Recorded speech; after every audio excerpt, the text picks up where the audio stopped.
Olha, vamos agora avançar mais duas casas. Vou trazer agora as evoluções de Lula e Bolsonaro em diferentes grupos de renda. O candidato do PT perdeu espaço entre os mais pobres. O IPEC considerou pessoas que têm renda familiar de até um salário mínimo.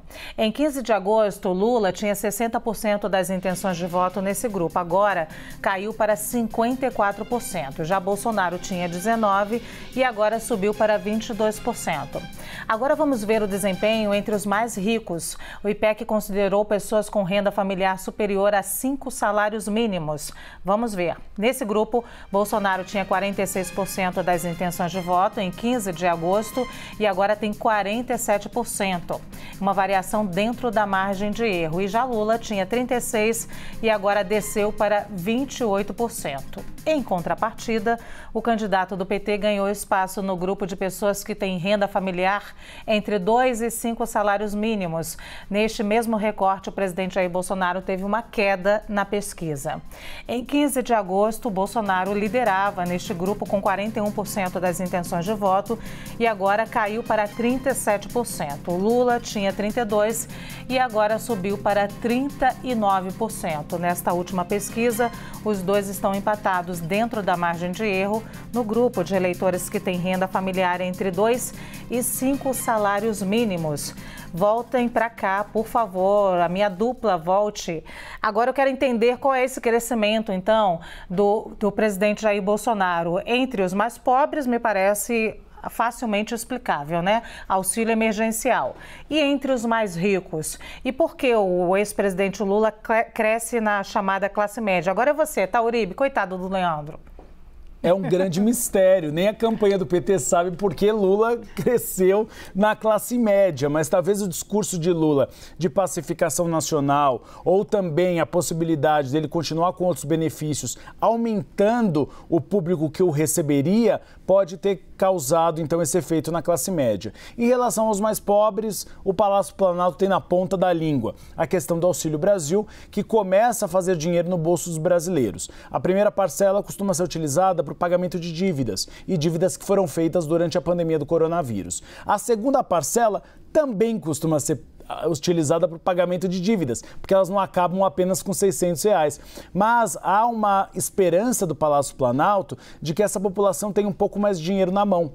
E aí ela começa a consumir, e aí ela pode mudar o voto dela. Claro, não estamos subestimando o eleitorado de baixa renda. O eleitorado de baixa renda é muito inteligente na votação. Não significa que recebeu R$600 que vai mudar o voto. Mas há essa expectativa de um cenário econômico mais favorável a este eleitorado.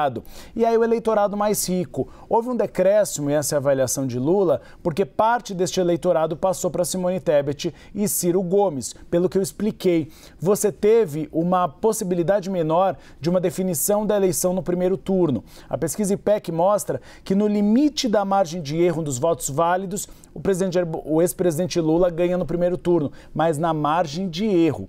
Quando o eleitorado tem uma segurança maior de que a disputa eleitoral vai para o segundo turno, aí no primeiro turno ele prefere escolher aquele candidato que ele gosta mais, já que vai para o segundo turno.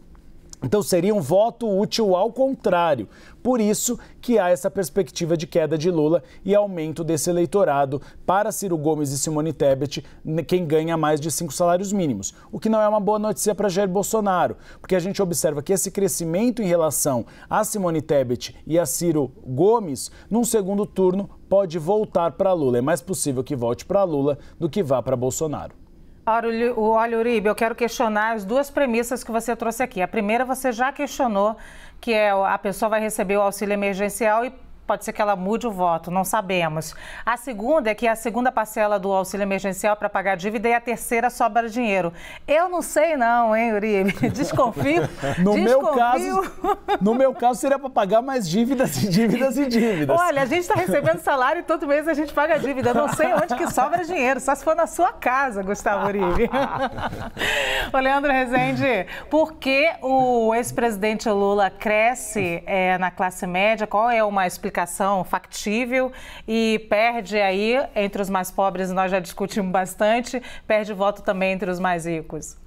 Não, eu vou tentar falar dos 3 grupos, Luciana, pensando no seguinte, né? A gente tem, de fato, o dado do IPEC está mostrando uma oscilação positiva do presidente Jair Bolsonaro entre os mais pobres. O presidente Lula caiu ali, o ex-presidente Lula caiu um pouquinho, mas a julgar pelo esforço que o governo federal fez, a julgar pelo pagamento do Auxílio Brasil turbinado de R$600, pela PEC dos auxílios, aquele temor do governo, de alguns integrantes do governo que a gente trouxe meses atrás aqui no Visão CNN, de que poderia ser um tempo curto demais para poder fazer o presidente recuperar a popularidade entre os mais pobres, esse temor, a pesquisa IPEC, está mostrando que ele está se confirmando, porque a liderança do ex-presidente Lula no segmento que recebe até um salário mínimo, né, os beneficiários de programas sociais estão ali, ou seja, os beneficiários do Auxílio Brasil ali estão, né, estão dentro desse espectro.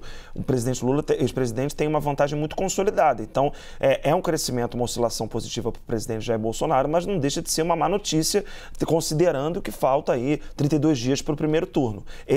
O pagamento do Auxílio Brasil não produziu o efeito que o governo esperava. Não só entre os mais pobres, mas também na classe média. O governo atuou para reduzir o preço da gasolina, conseguiu fazer com que isso acontecesse. Os dados da ANP estão mostrando queda no preço dos combustíveis, mas isso também não está se traduzindo em votos. E aí tem algumas razões para isso, para explicar por que essa classe média, que em tese teria se beneficiado não do Auxílio Brasil, mas dessa redução do preço do combustível, por exemplo, por que ela está começando a caminhar com o ex-presidente Lula. Eu colhi uma avaliação que é a seguinte: não adianta você despejar dinheiro na economia, caso do Auxílio Brasil, e nem criar um fator positivo se o restante dos fatores que fazem a vida das pessoas continuam com valores altos. Estou falando aqui do preço dos alimentos. Se os alimentos continuam caros, se outros itens, produtos de limpeza, vestuário, se isso continua caro, se não tem auxílio para conter isso, esse derrame de dinheiro feito pela PEC dos auxílios, ele pode ser insuficiente. O que a pesquisa IPEC mostra é que nesses 2 estratos foi insuficiente. Entre os mais ricos, o presidente Jair Bolsonaro já liderava e manteve estabilidade nessa liderança.